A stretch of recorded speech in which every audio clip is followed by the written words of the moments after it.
distinguished keynote speaker, Shri Ashwin Kumar IAS, Director, Directorate of Information Technology, Electronics and Communications, Government of Assam, to deliver the keynote address. He is a dynamic leader, spearheading Assam's digital transformation, strengthening e-governance and driving initiatives that integrate technology across public services and education. His work has played a vital role in positioning Assam as a forward-looking, innovation-driven state. Please join me in warmly welcoming Sri Ashwini Kumar IAS sir for the keynote address.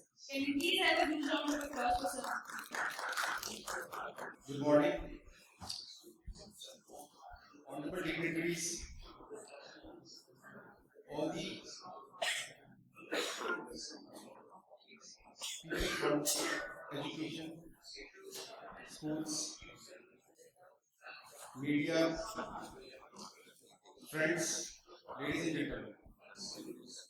I thank you media to invite me here, 9 Media to invite me here to deliver the keynote address, and I feel really glad that education has been one of the key sector where we need continuous monitoring, continuous focus, and there always room for improvement. जब भी कोई व्यक्ति किसी भी जगह पर जाता है, he is always a student, he is always a teacher. Everyone is a teacher as well as a student. क्योंकि आप कंटिन्यूसली कुछ ना कुछ सीख रहे होते हो, कुछ ना कुछ सिखा रहे होते हो दूसरों को. My father always used to say, teacher का जो दर्जा होता है वो भगवान से भी ऊपर होता है, क्योंकि भगवान कहाँ पर है ये टीचर ही आपको दिखाता है. और एजुकेशन एक ऐसी इम्पोर्टेंट क्वालिटी है, अगर आप किसी को अच्छी एजुकेशन देते हो कहीं से कहीं भी पहुंच सकता है. इसका एक एग्जांपल मैं क्यों दूं, because I belong to a very remote place in western part of UP called Meerut, and I used to live in that village. I would have never dreamed of coming here, getting into services, but it was only education. It was the efforts of my father, continuous efforts, which he tried putting on. He worked hard, and he understood the value of education, and we could study, me and my siblings. और मेरा हमेशा एक ही effort करता है कि आप जितना लोगों को मोटिवेट कर सकते हो, जितना आप लोगों को दे सकते हो, that will come to you many folds. In India, the primary gross enrollment ratio is around 93%. We can debate on that. It is 93, 95, 100. Some people say it is more than 100. But once we go to secondary education, the enrollment ratio decreases to less than 30%. उसका reason क्या, आप मुझे लगता है कि उसका reason ये है कि हम लोग टीचर्स को और बच्चों को स्कूल भेजना चाह रहे हैं, इस स्कूल में क्या चल रहा है, क्या हो रहा है, इसका हमें कुछ आइडिया नहीं है. We are just focusing on distributing tablets, focusing on these students coming to schools, they are getting uniforms, they are getting midday meal, but actually what is going on in their life, we are not understanding it. And there is a lot of distance between industry and education sector. We are one of the countries where we are bringing lot of students who are graduates, but they are unemployed. And one of the two major debatable issues on which election is fought every year. Every party brings out a manifesto, and one of the primary focus is always unemployment. But we don't go why this unemployment is there. We are pumping in lot of money in our skilling. We have created a body called National Skill Development Corporation. Every year we have pumped money like anything, but for skilling वास्तव में कुछ कर पा रही है नहीं कर पा रही है, we are least bothered. Recently, I started a program for internship for students who are doing engineering in assignment different colleges. The reason was I wanted to give all these students first-hand exposure what government is doing, which are the programs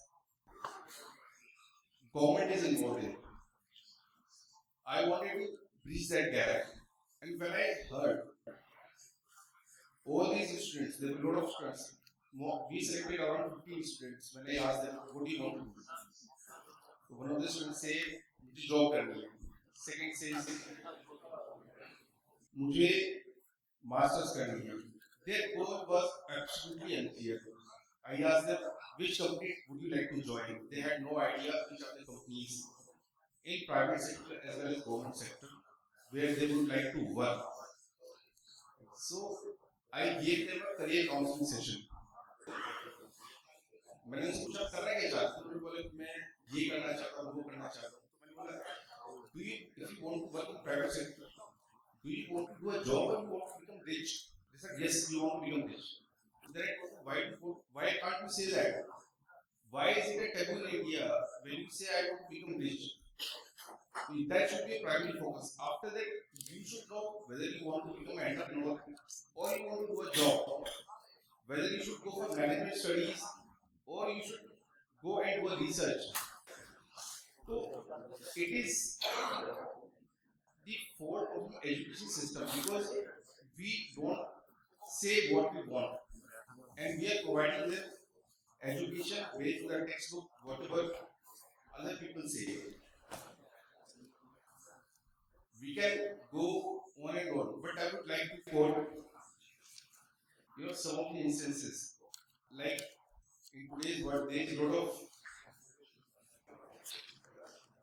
issues with the focus. There was a character called Arjuna. Arjuna teaches focus. So एक incident जिसमें अर्जुन अपने गुरु से बोलते हैं कि हाँ मुझे focus करना है. His guru द्रोणाचार्य says कि you have to focus on the tree. So Arjuna says that I can see only the eyes. उसका मतलब ये उसको eyes से दिखाई दे रही है. उसको पता था कि द्रोणाचार्य क्या where is he focusing? So he is focusing on the goal, the aim. Arjuna understood what his teacher wanted. In today's world, the student does not understand what he wants.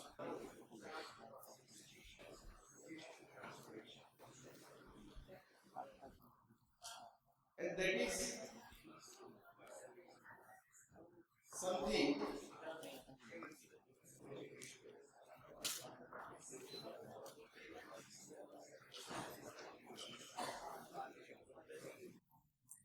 something we should be understanding what is the need of the hour.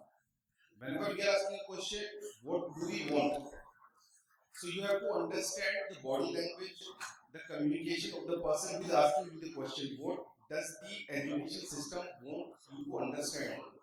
That should be a goal. There is a second character called Eklavya. Eklavya shows dedication. He did not have the means, he did not have the proper lineage that he could get proper education from a guru who was educating the royal princess. So he learns everything by making a portrait of his guru, by watching them, observing them. In today's scenario, Eklavya is very much valid. Why? Because everything is available online.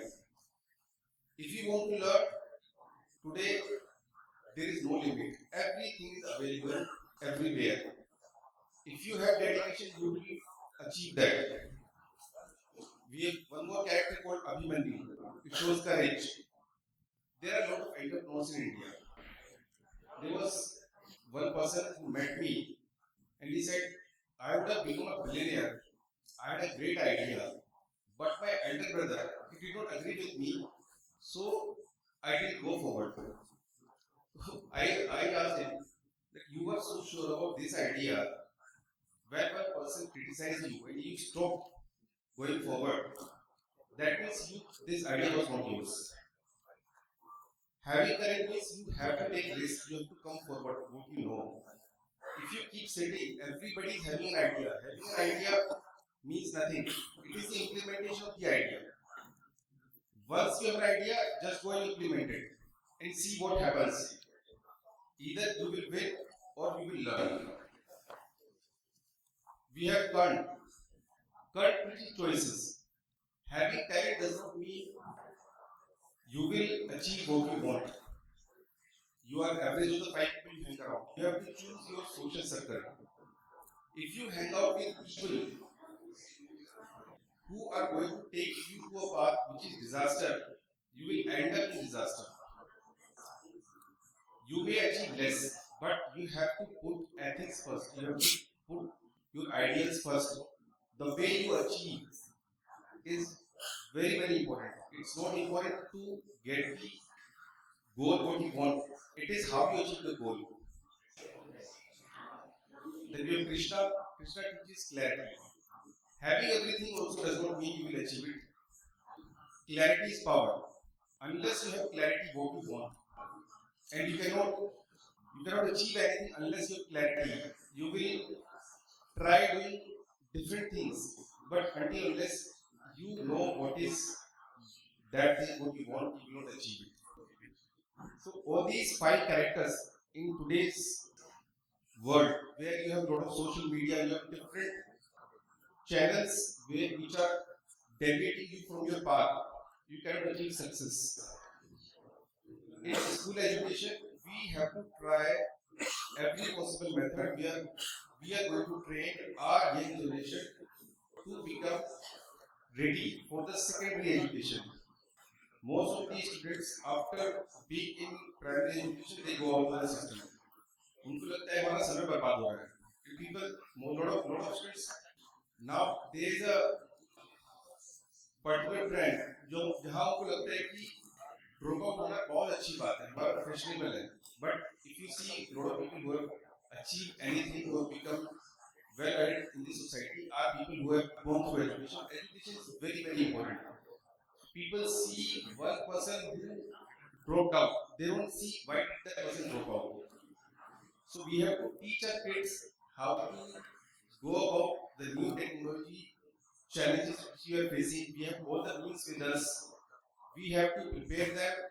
We have to make them understand that whatever you are going to do, there are ramifications. And in next decade, it is going to be of the people where information is going to be power. The way you utilize that information, it is going to play a very, very important role. Also, I would like to focus on the peers, the environment which you create in your school, the culture. Every school is teaching the same content. They have the same textbooks. So what's different? Every school is better because if it is having kids who are creating a different kind of atmosphere, the education fraternity needs to understand this. We need to have teachers who create an environment which is very conducive to learning. The better environment you have, the better student will be.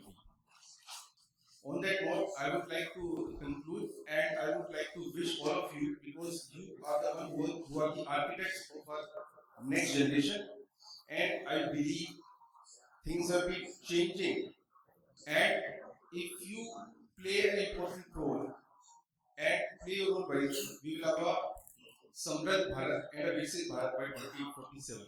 Thank you so much.